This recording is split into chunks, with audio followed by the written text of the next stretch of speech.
Hey, what up, everybody? Welcome to another episode of Phil John's V.I.P. Thank you for joining me tonight. As always, on a Saturday night, I appreciate it. It is the end of April and we're moving into May. I hope everyone is ready to have a wonderful spring. Tonight, like no other, I'm equally excited about. I'm bringing on a guest with someone who has, an actor that I've known for close to 30 years.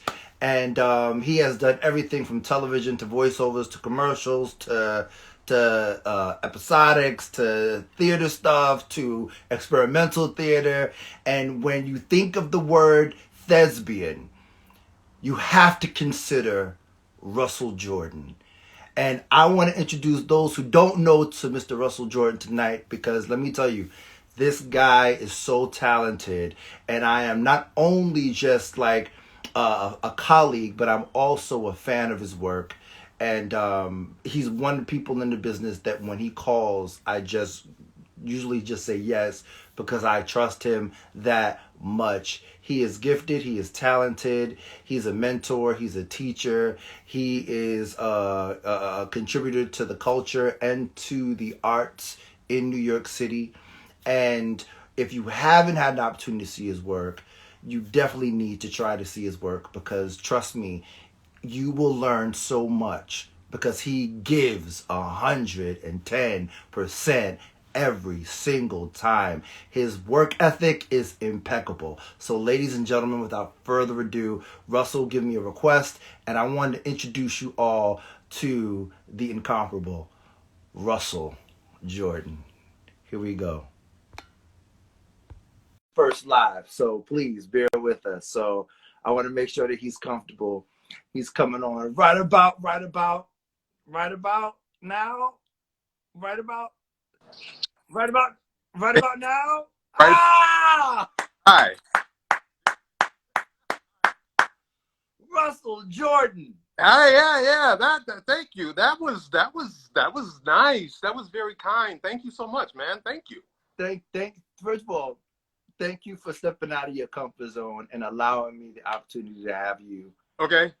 Yeah, on yes, sir. I on white Phil knuckle. John's VIP tonight. Thank you so much. Yes, indeed. Um, and I had to have you on because I just felt like this was an opportunity for me to just celebrate you and celebrate all the people that I've had the opportunity to know um, up close and personal throughout the years in this business. And I have to say this so that people will know. Russell Jordan.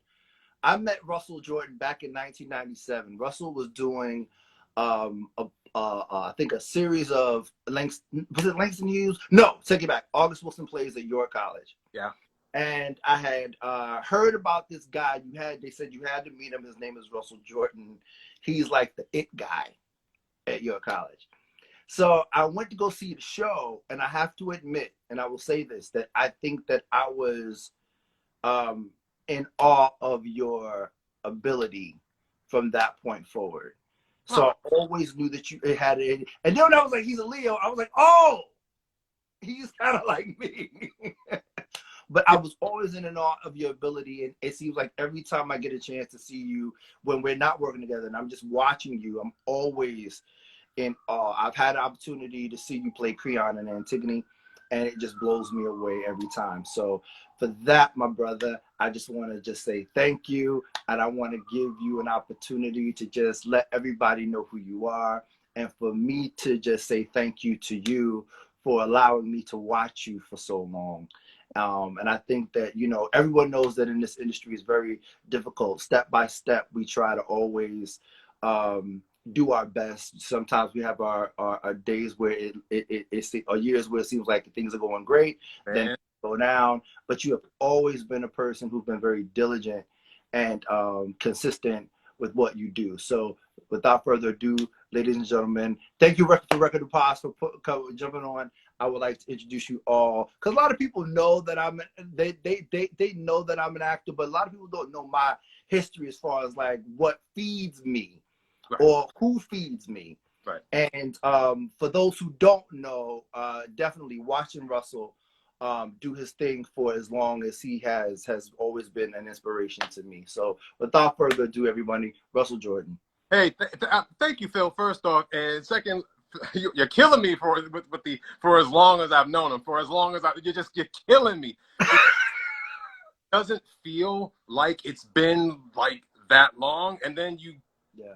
then when you have people, when you talk to folks, and folks are like, hey, 19, whatever. You're like, yo, it's been a minute, and it a lot of you got to keep at it. I mean, this business is crazy, and it just tears so many people down. And there are days where I even question, why, how am I still doing it? You know what I'm saying? Yeah. But because it's that passion thing. It is that thing that you cannot see yourself not doing, and Yeah. and it's just yeah, I'm just thankful to be surrounded by my tribe of Leos, as well as just folks who hold me accountable and know that they're like, hey, just and I think this has been a big thing in the past couple of years, like recent, I would say probably like the past 5 years, to just be yes more and Yeah. stop thinking about it. Stop trying to take yourself out of contention, but always just say yes and figure it out. Because I can tell you right now, for a good long while, the biggest challenge for me was always um, finding a way not to do something, because I was always afraid about the day job, which is a reality for so many of us. And now I'm at the point, I don't know if it's my age or whatever. I'm just like, yo, bump that. It's time Yeah. to happen. So thank you. Um, what do you want me to say? I mean, do you want me to go, I was born, I was sharecropper? I mean, what? No, no, I really want to. First of all, and I asked this question for starting off for a lot of people is like, where did it start for you? Where did the bug bite you?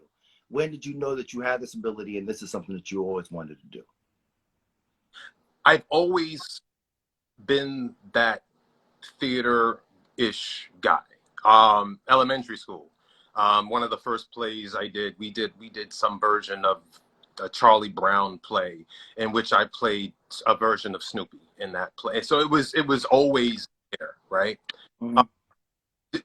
Didn't do anything in middle school, but then in high school, it came back up. I started doing plays there, and I did some Neil Simon, don't and some stuff in high school. And Someone said high school, Just Nest 718. Thank you so much.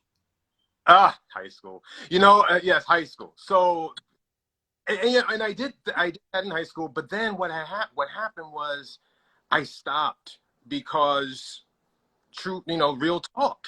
I do not come from a rich folk, right? So I was like, if I'm gonna go to undergrad, I need to now like get serious and find a real job in a real area of study that could, in my mind, how can you make money fast, right? So Right. good long while, I was theater. I was always also was a math science nerd. So the whole time I had that going for me. So it was my intent. I was going to go into meteorological studies because I've always liked the green screen and talking the shit. Oops, sorry, Right. stuff behind me. Like that was always my thing. But then I think I was a junior, and we had a recruiter from the College of Insurance, and nice person. And the only thing I responded to, I remember this. It was like, hey, if you go into actuarial sciences, your first job out the back, you're gonna make six figures. And I was like, done. That's what it is. I'm gonna be an Right. actor. I'm gonna do that. Right. So, even though that was there, I went to there. But after the first year and a half of higher level math, I said, yeah, no, of math. But I just knew that and then you start to, while you're there, because this my first year of undergrad was at Clark Atlanta University in Georgia. So I was doing math and still doing that path, but they had a closed circuit soap opera that was playing on the monitors down there, and there was an opportunity to, hey, we're looking for actors to be in the soap opera, and I put my hat in and started doing it, and it started bubbling back up again. So fast forward, left Clark, came back home to New York, started going to undergrad at York College, and then in York College, the thing that made me realize that there might be something there, my first theater instructor there had us do a basic exercise, and she said, just stand on the corner waiting for a bus, or waiting on the platform waiting for the train, doing something, waiting for something, right? And she gave notes and this, that, this, that, this, that, and for whatever reason, she said it in a way, just said, hey guys, look at what he's doing. And of course, I don't know what I'm doing, right? I'm just like, okay, I'm waiting for who knows, right? That Professor Nikolic or Schilling? That was Professor Nikolic. Nikolic. Yeah. God bless the dead. We got to say that, right? God bless the dead. Yeah. But yeah, and so that was the start of something.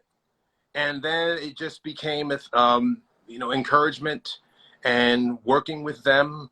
And I mean, it's funny because I was doing school shows and everything, and then graduated eventually, and then took a break because the day job was always there. And I had a friend of mine one day, my best friend Raphael, saw me on the subway, and we were talking. He goes, hey, what are you doing with acting? And I said, nothing really. He told me something very important. He says, I don't think God would have put you where you are to just work where you work. I'm like leaving out details because I don't want to get all emotional. Because he's like, God did not let certain things in your life happen, and for you to be still, for you to have all of mental energy and focus carved out and dedicated to your day job. You definitely need to give you got to honor the gifts, right?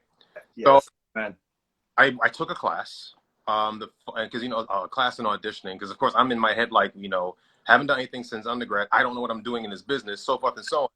Took a class in auditioning, met with the casting director, and they were like, okay, you're ready, I guess, if you will take your money, thank you, no refunds, but here you are, and go.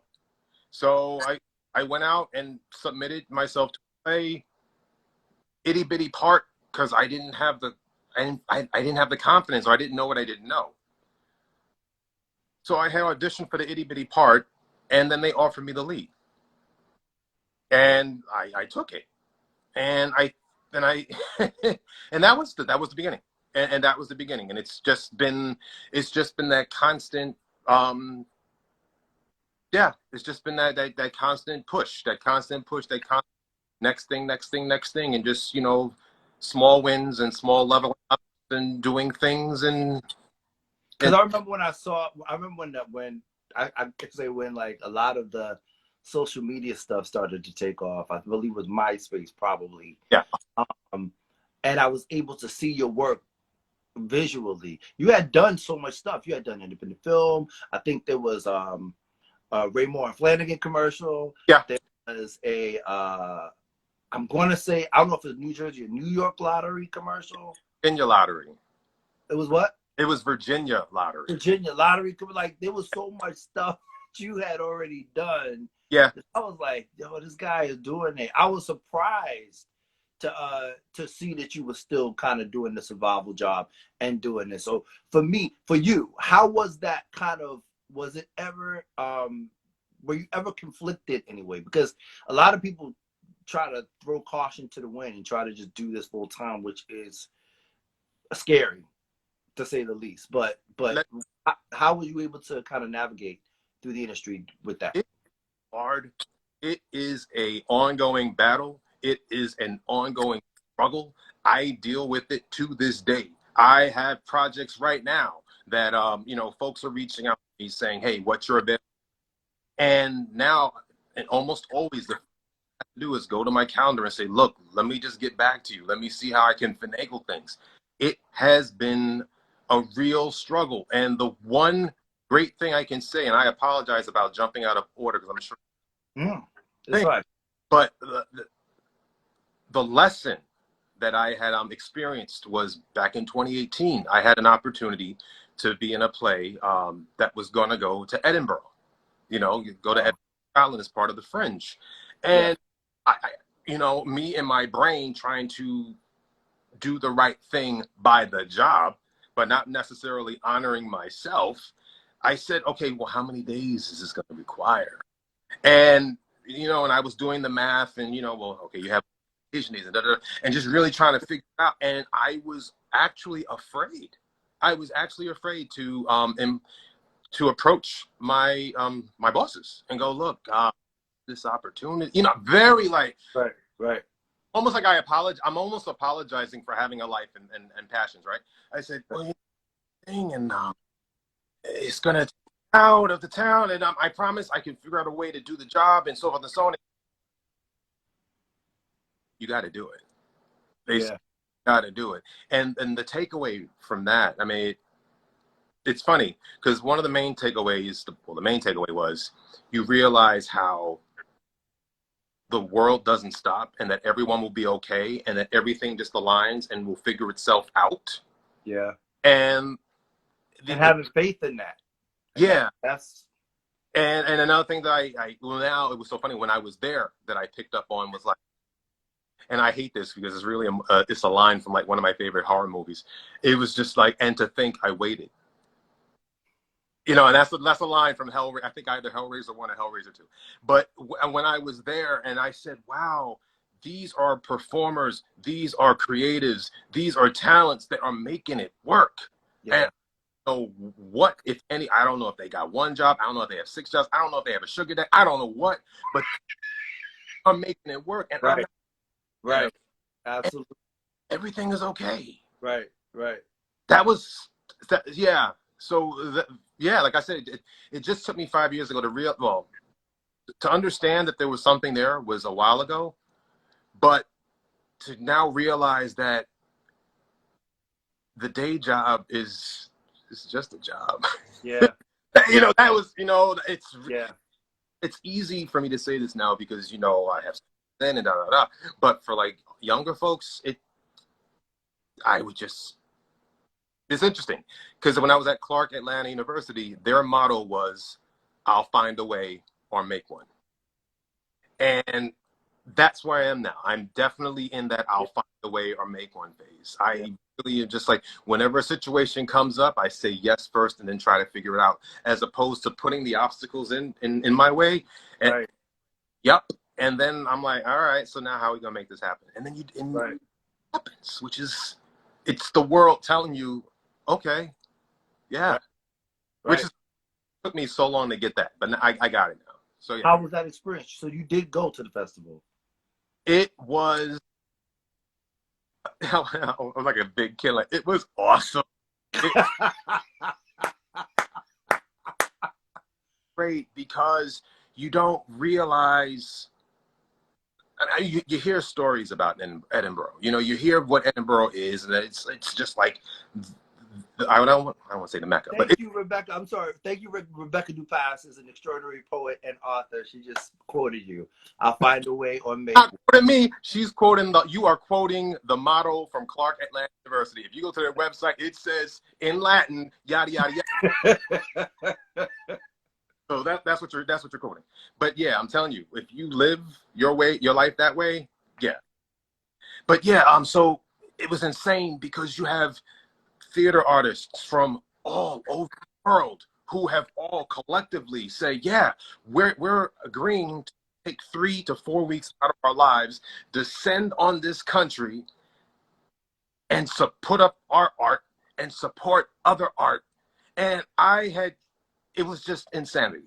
And you know, and then you find your tribe. You know, you go down there and you see people who live in Brooklyn, who live in Queens, who live in New York, and then you find them there, and then you find them, and now they're like, "Yo," I mean, I had people saying, "Have you ever seen a puppet show?" And I said, "No, I've never seen a puppet show." And this, I was like, "No, I've never done that. Let's go do that." And it's great because, you know, it really it reminded me of what, like, why can't life be like this? So, you know, like, you know, I have a show. I have a show at 7, but throughout the day at 10 noon, I mean, at 10 o'clock, I'm going to go support this. At 12 o'clock, I'm going to go see this. At 2 o'clock, I'm going to see this. At 3 o'clock, have a coffee because I need my coffee. Mm-hmm. And, you know, then go back to the theater and just chill for a hot second, put on a show, meet the people, talk about the work, and then go home and do it again the next day. Yo, Yeah. it was insanity. It And was. I'm sure in those festivals, the press is a lot of press as well. I learned about the press junket. They have a day in which everyone descends. I forget the name of the building, but everyone descends on all of local media because there's like 4 or 5 press, like big newspapers that you want to have them come to your show. Mm-hmm. Myself and my co-star Kayla King, we went and we pitched the show and everything. And even before we pitched the show, but online, people are like, da, da, da, da, everyone's talking. And this one guy out of the blue, he turns around, he goes, "Y'all are from New York." And I'm like, I'm like, yes. Yeah, I'm like, yeah, I'm from New York. What? And he goes, I guess he heard it. Yeah, I don't know. But he was like, yeah, you're from New York. So pitch me the show right now online. And I was like, okay. So we pitched him. And long story short, the gentleman whose name escapes me, he turned out to be a reviewer for one, and that was our first. Repeat that again. You kind of dropped one of the Oh, what? sorry, was from one of the big 5. He was from one of those outlets that you definitely wanted to get, because remember there are a few thousand shows out there all bidding for these eyes and attention, right? Mm-hmm. Mm-hmm. He was our first 5-star interview. I mean, 5-star. And that helped us because, I mean, again, when you're buying for an audience among 2,000 other shows, it's very hard to get people to see you. But when that happened, it just opened the door, and people said such nice things. People were the story just resonated with them. And I mean, one of the reviews I loved, and it's true.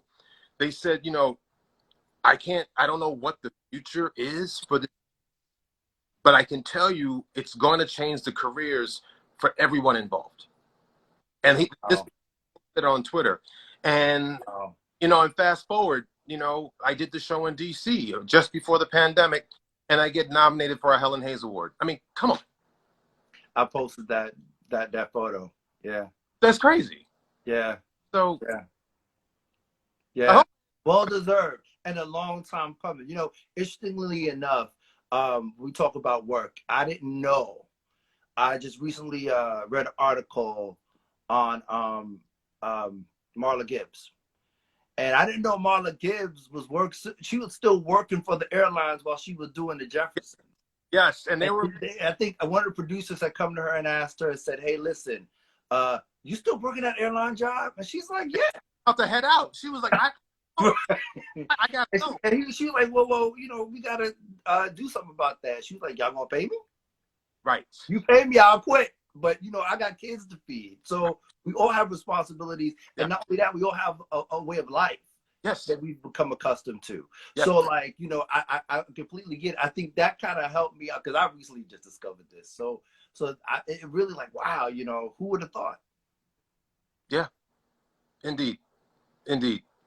I'm sorry. I was just remembering the Marla Gibbs conversation. I totally did not hear the question you asked. I'm sorry. No.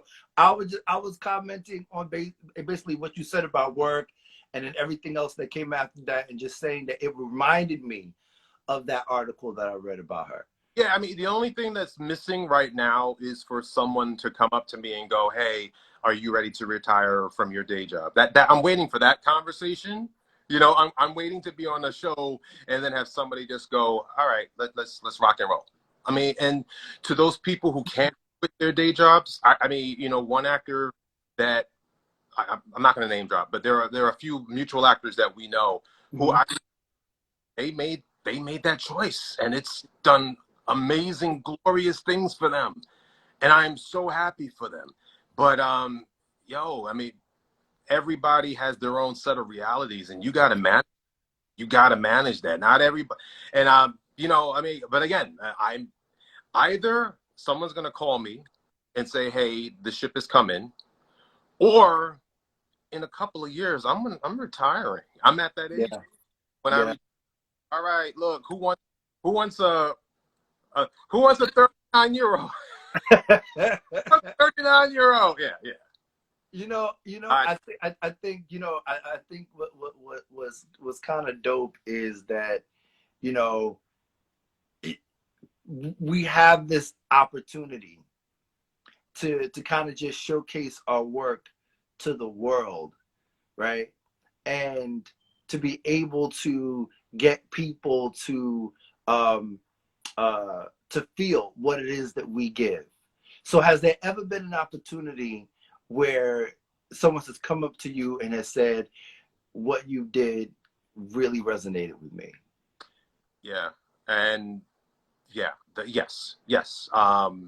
You spoke earlier about Antigone, hands down, one of my favorite plays. When I had somebody come up to me and they said, "You made me understand Creon." That resonated with me. All right, hold up, stop 1 second. You're freezing just a little bit. Sugar. Then let me make sure that I have all of my Wi-Fi devices turned off.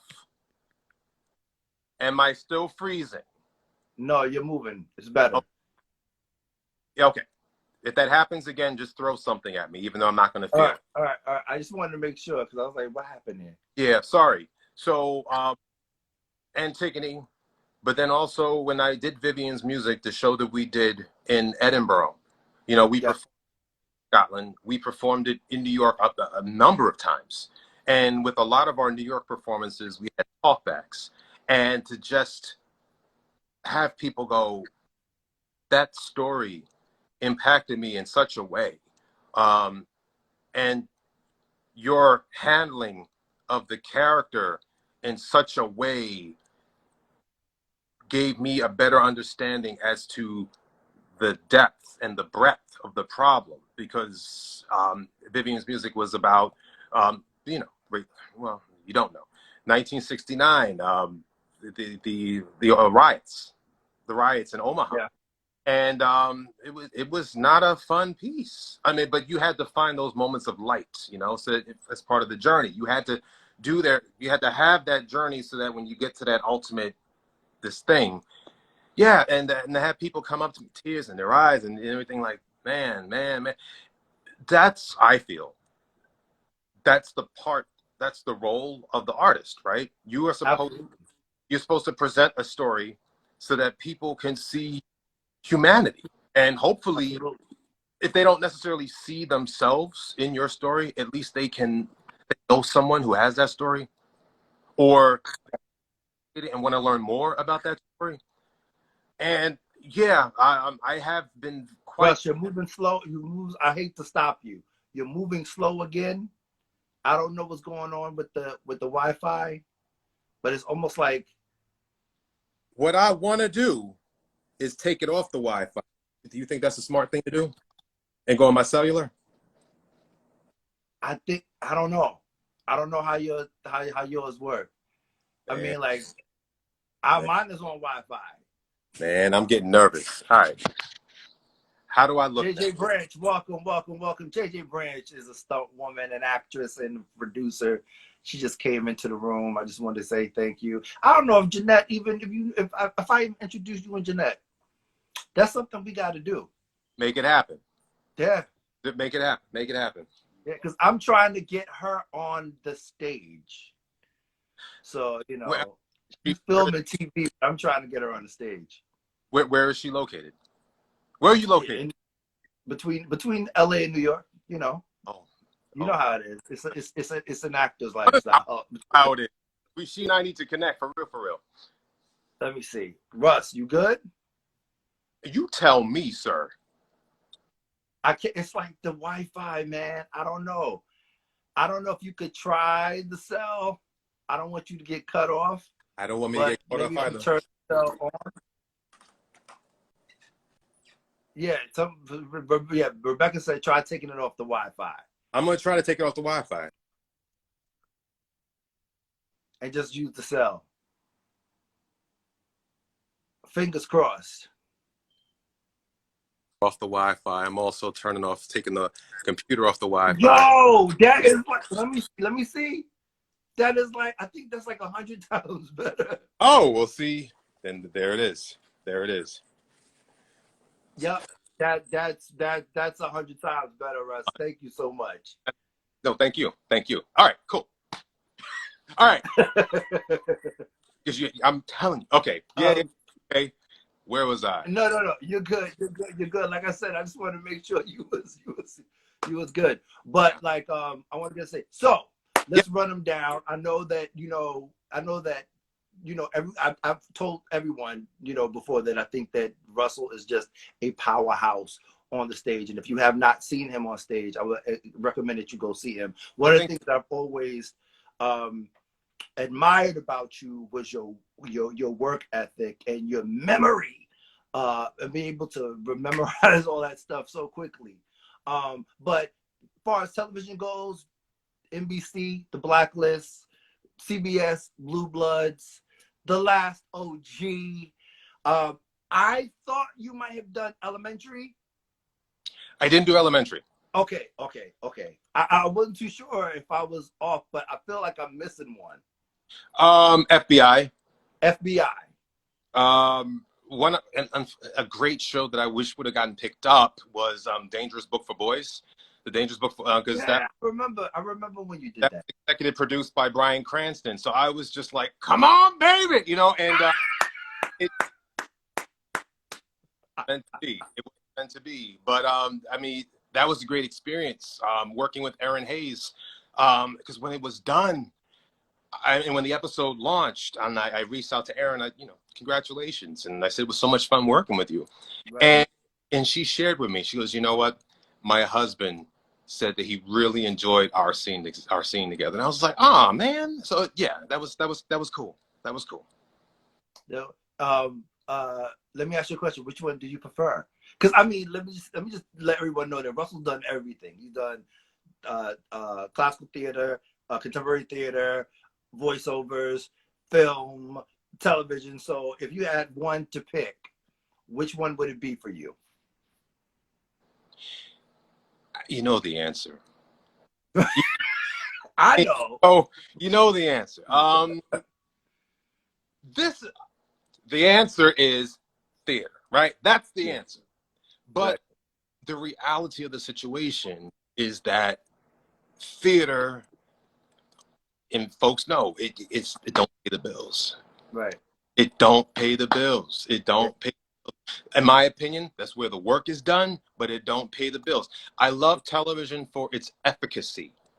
I love television that you can just, you go in there for a day or a few days, you do your thing, and then it's not right. I don't want to say it like that. It's not right, but it's just the way it is. It's Right. just, I love that theater that you have the benefit of time to sit Yeah. and to work on, go over. It just ain't like that. It just ain't. And I get it. I get it. But I'll just say that I almost always. I mean, but each of them have their positives, right? Mhm. Because when it comes to television, you have no option when it comes to learning them lines and getting them things in and making big bold choices. You have no choice. Right. Right. But then with theater, you just have the time to just the camaraderie and just really build that out. Mhm. And I'm sure I will probably see it differently once I'm recurring or like a regular season player on a show. Mhm. And I'm sure those guys when you walk up on a set and you see the family that they created and you see how they work. So I'm sure they see it differently. Or Right. Right. but from where I am, the way I see it as theater is that's and then when you're in New York, I mean, I'm sorry, New York kids, we are theater kids. Yeah. I'm a theater kid, but theater is where, for me, theater is where it is. But now, because especially during the pandemic, and you've just learned, how to engage on this screen and how to show up and do work and take a COVID test and do your thing. And Which is crazy to me because I'm just now coming to like terms with the whole on tape audition thing because it wasn't for me. I hated it. I resented it for a yeah, long time. and it's rough. But Yeah. the thing was before COVID. and I don't want, I hope I'm not lying, but I used to do Zoom stuff. You know, I think that with the pandemic, they kind of basically, it was a pivot, and you just had to do it. But and then as the world just pivoted, it was like, all right, so I guess I now have to do it. And like with anything, like, you know, you just learn how to do it. And I mean, let's just think of all the skill sets that we've learned. I mean, we now know how to self teleprompt ourselves. We know how to have an all out lighting situation. You know, if you do voiceover, you know how you have a booth in your house now. Yeah, yeah, Yeah. yeah. It is what it is. I mean, you know, all of these moments, we respond to the moment, and then we are now better prepared for the next moment. So I feel like, you know, things happen for a reason, and here we are. And I will go further to say I think that when people, I still don't like it when people feel like just because it looks easy that I can just jump in and do it and be successful. You know, it may look easy, but you have to know what you're doing in order for it to land properly. Right? Yes, but that's not the world we live in. You know, yes, people should be trained, right? You're either doing the work or you're learning how to do the work, right? But now you can be an influencer. You can say the right thing to the right person at the right time. You can have that video that goes viral, and boom, Yeah. that's that's where we are now. Yeah, but they don't. I'm gonna be bold and say this, yes, but they don't know stage right from stage left. Like they, and anybody who has done television theater can tell you, we Yes, know when you are police grew up and you are have went from IG to TV, it is a clear divide. I and hate to break the news to you, but it's true. but what you bring to the set with the things you learn become an asset. I just filmed a show. I can't talk about it yet, but they were like, "You're so professional. You understand how this is, and blah blah blah blah blah." And I attribute that to the training and to knowing how this area works, knowing how television works. You know, knowing the vocabulary. But yeah, you know, everyone's journey is their own. Everyone has to stumble. Everyone has to get back up. Everyone has to learn. And then for those people who take off, good for them. The thing I believe this wholeheartedly. I think again, this is probably wisdom and age. There is work for all of us. There is work for all. If you get yours because someone liked the 15-second video that you shot, good Yeah, for you. You know, right, just like when you go up for a piece on TV, right? And then you weren't called back or whatever. And then when you see the finished product and you watch and you're like, oh yeah, that wasn't meant for me. That was totally meant for that person. right, right. So I and agree. that's just a mindset thing. So, you know, I can't. I think when I was younger, yeah, I would just go, you know, well, why not? Why not now? Huh. But you realize that, you know, everybody has their journey. Yeah, truly. Continue in those moments when you're actively working on something. Yeah, you should be doing something, right? Right. But yeah, yes, there is always going to be room for training. There's always going to be room for improvement. But I'm not going to knock anybody who's on set and is just not ready. Because at the end of the day, if you want to really be petty about it, folks are going to look at me or look at you and they see that stability, and they know, like, oh wow, this person knows what they're doing. This is one less thing that I need to manage, one less thing that I have to worry about. They know what they're doing. Yeah, truly. Yeah, Yeah. so that's what I Thank you for that. no you man, let me tell you. Listen, okay, so I reached the point where I have to ask you what I ask all my guests, the 5 questions. And you can feel free to answer them however you feel. You see me Um, bracing, right? huh? You see me bracing myself. I know. So, here it goes, right? Take your time by answering. It's cool. It's harmless questions. So, tell me, what is it that you know now about the industry um, that you thought it was, opposed to what you thought it was before you got in? The industry aspect of it. What do you know now, opposed to what you thought it was coming in the game?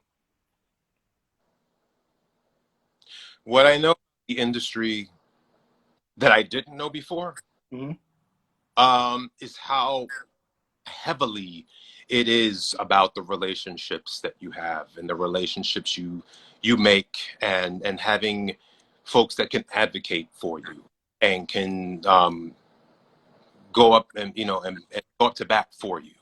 Um, yeah, a lot of times I feel, and I'm wrong, but those doors crack open when folks are willing to go out on a line and on a limb for you.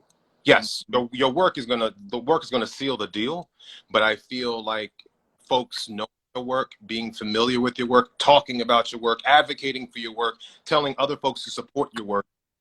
That whole networking thing is incredibly important, and that's a skill. That is definitely a skill. Learning how to act is one thing, but learning how to sell the product and knowing how to be in the room and how to manage yourself and how to not let ego get in the way, and just know how to engage and be without being like the ego show or just being inappropriate. Yeah. uh, but being true to self and being on brand, but at the same time showing that you are a solution. Yeah, it's a skill. And just like you should always be training, you always need to work on that. You should definitely, and that's something that I remind myself. It's, networking is hard, Yeah. and in this business, networking is critical. Tell me about it. Yeah. Even Critical. when you don't want to do it, sometimes. Thank you, Phil John. I'm talking about me too, Russ. You Even know, I, it's but sometimes it's got hard. question two. So, what advice would you give your 19-year-old self? Shoot. I mentioned this earlier before. Say yes. Say yes. Say yes. Just say yes. Just say yes. And everything will figure itself out. But yeah, yeah, yeah, yeah. I mean, I have these conversations now with my nieces and nephews, and I'm just like, say yes. If an opportunity comes, say yes. I mean, one of my nieces right now is about to relocate for a day job, and I'm just like, and she, and it was never even a thought like, well, I don't know if you or should do this. I was like, yes. So when you leaving? Yeah. This, yeah, yeah, that. So yeah, any 19-year-old or for any 29 or 39 or hell, 49, say yes. What Say do yes. you want your legacy to be? What would you like your legacy to be?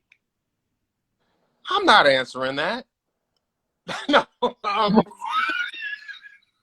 that's like one of those bad luck omens. Like No, you getting no, ready so that when they do the in memoriam there, you're gonna pop me down, man. No, no. no, no. No.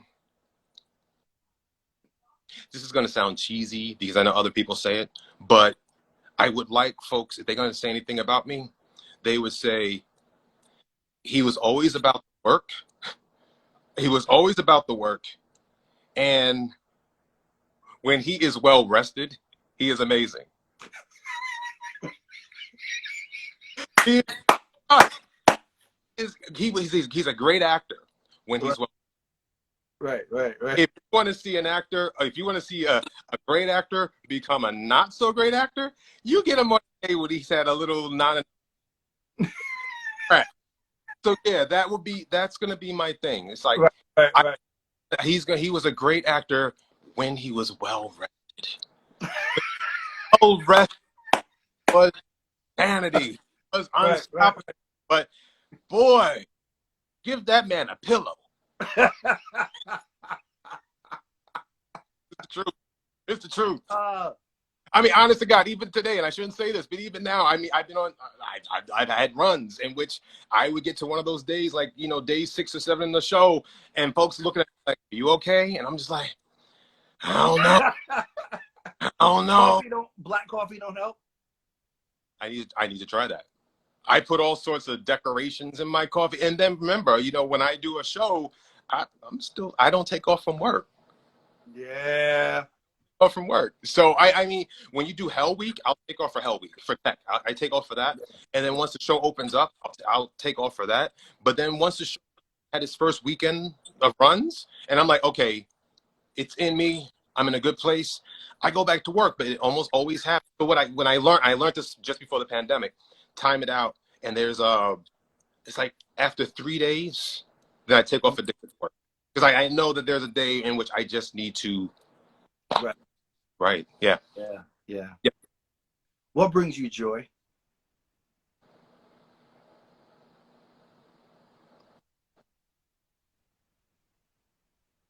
I don't know.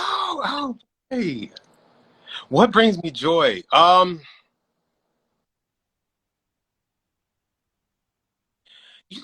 Just helping, and that sounds strange because I don't like people, but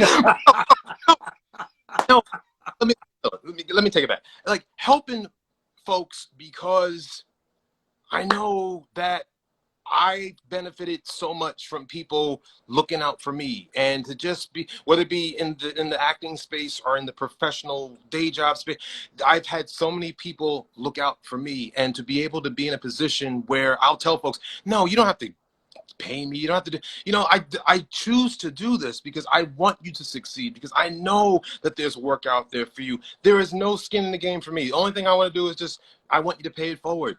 So what brings me joy is that spark when I sit down with somebody who says that they want to talk about something and they get it. Yeah. And they say thank you. That's joy for me, just to be of service with to be of service for somebody who really wants it and can accept it, and then just says thank you for it. That brings me joy. That appreciation. Yeah, Yeah. yeah, yeah, Yeah. yeah, That means a lot. yeah. It means a lot. Yeah. That means. What are you grateful for?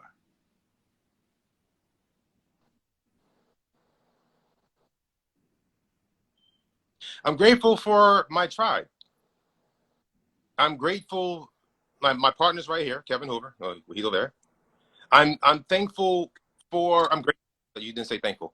I'm grateful that I have people who understand how rough the business is and know how I work, how I function, and understand that, okay, we're going to push him in a way that is safe, and that we're going to support him, and that when he says yes, because he does say, and always gives context. Like when you say yes, it's like, okay, are we, to have, let's go, are we being strategic about this move?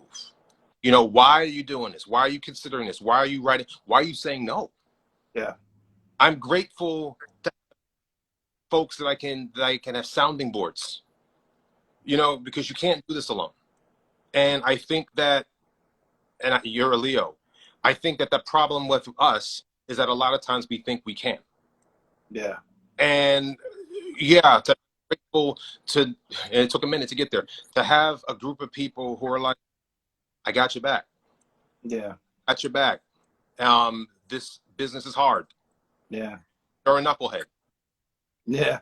But Right. you're, Yeah. but we care enough to tell you when you're doing right. We're not gonna sugarcoat it when you are not doing, when you're not honoring yourself. Yeah. Because I know a lot of people don't have that. Yeah. A lot of folks don't have that. Yeah. And a lot of people have it's such a crazy business where people are, you have friends that can become competitors, you know, and and without you really competing with them, they just become competitors with you.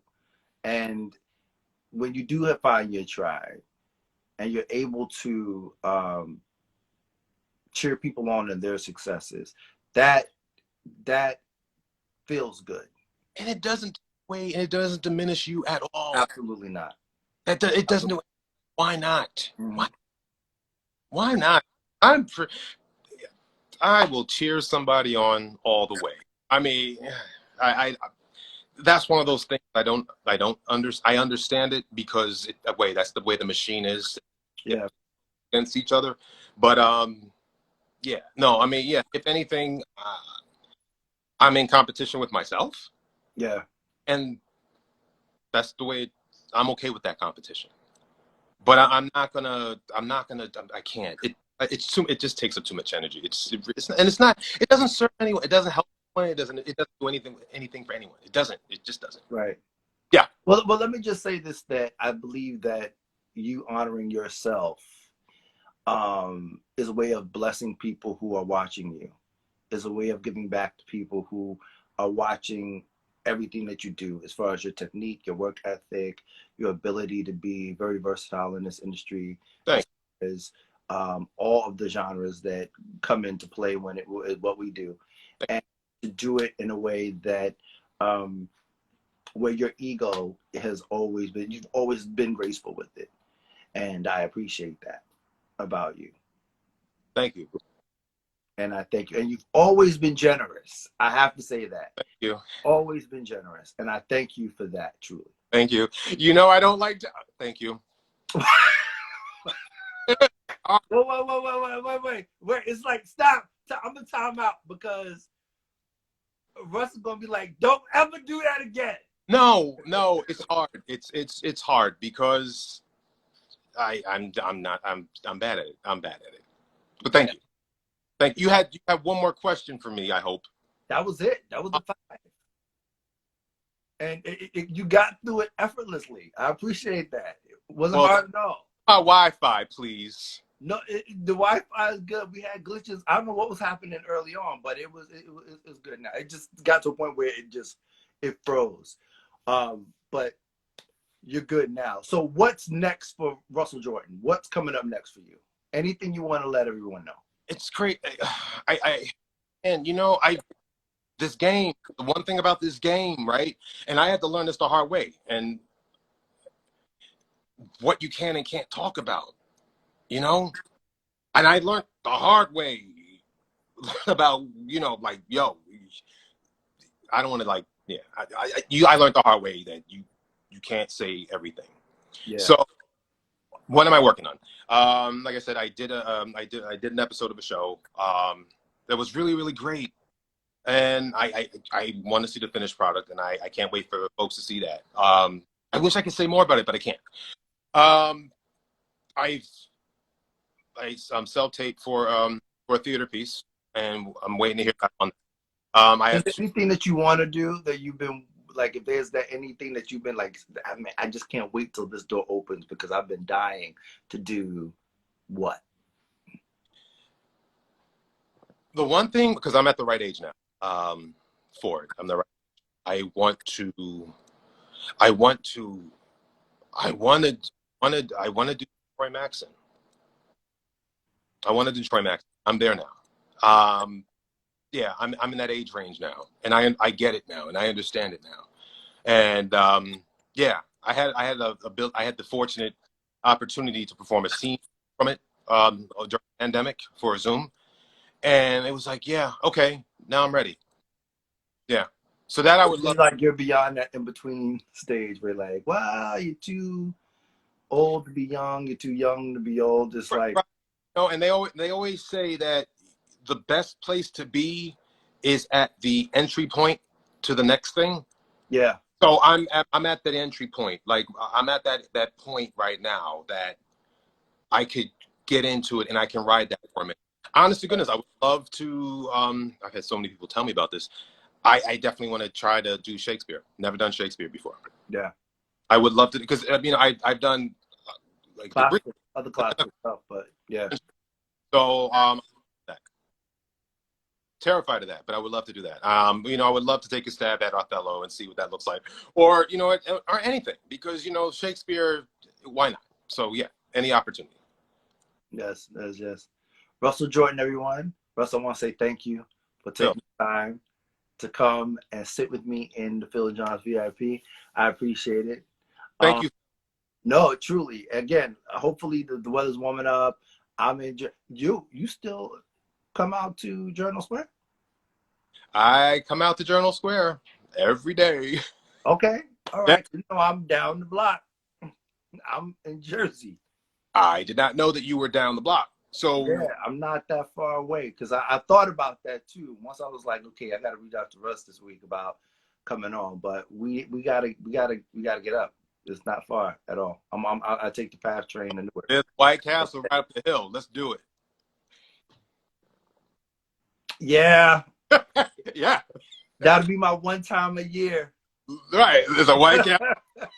Yeah, for real. Russell Jordan, Phil thank you, John, my brother. thank you, I sir. appreciate it. Love and light to you always, and I'll see you soon. Yes, sir. Everybody, Russell Jordan. Till next time, next Saturday in Phil John's VIP. I appreciate you. Be in love, be in light, but most importantly, stay in peace. God bless. All right, brother. Rock out. Peace.